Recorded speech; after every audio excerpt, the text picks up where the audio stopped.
Did anybody else know that Brady Tkachuk is a chicken? I even got my dog to agree with me. He's going nuts up there.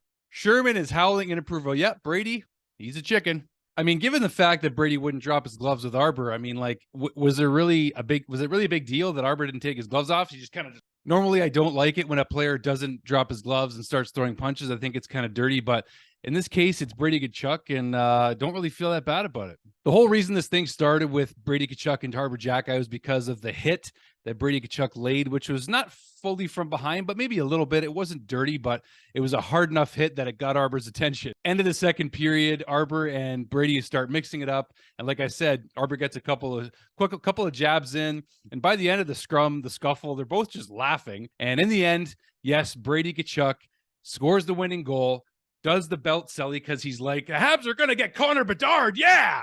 I appreciate the support, Brady. I really do. If you want to help us get Connor Bedard, all the power to you, buddy. But got news for you. The Sens rebuild ain't over.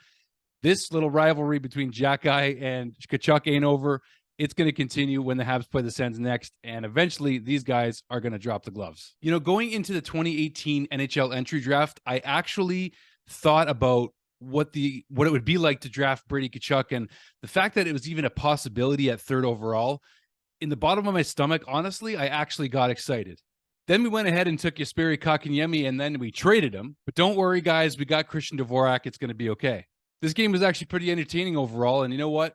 Raphael Harvey-Pinard, you are here to stay, buddy. You guys already know what happened in this game. I'm not going to continue to recap it for you. Let's just go over my game notes really, really quickly. So, grade A chances on the power play, which of course resulted in 2 power play goals for the Canadiens, one by Kirby Dach, just scraping the puck in the first period there. That was a nice little extra, tack on the sheet for Kirby. Just the season he's having, he's going to have up to 50 points or more this year, which is awesome. I already have the Brady Tkachuk hit on Arber Xhekaj. We already talked about all that stuff. The Nick Suzuki hit on Zaitsev in the third period. That was a clean, just a little check. There was barely any, it wasn't like a fast-moving play or anything, but Suzuki just had a nice check on Zaitsev, which I very much liked. Alex DeBrincat scores a beautiful power play goal on a cross-ice feed from Thomas Chabot. You can't stop that.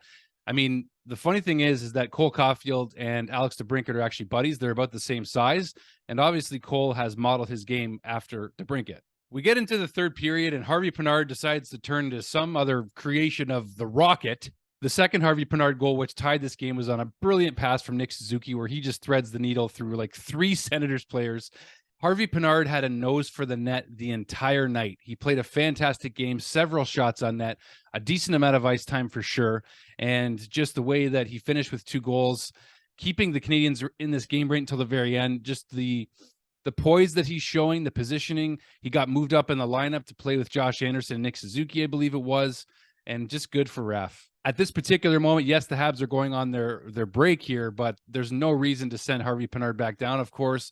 He's just been playing well overall and been one of the only spark plugs, frankly, consistently on this team lately. That's all I got, you guys. A quick little recap here. No, Brady Tkachuk is not a chicken. I'm not an idiot. So just calm down in the comments down below, okay? Because I got to tell you, I was really excited about drafting Brady Tkachuk, the possibility of it. It never came true.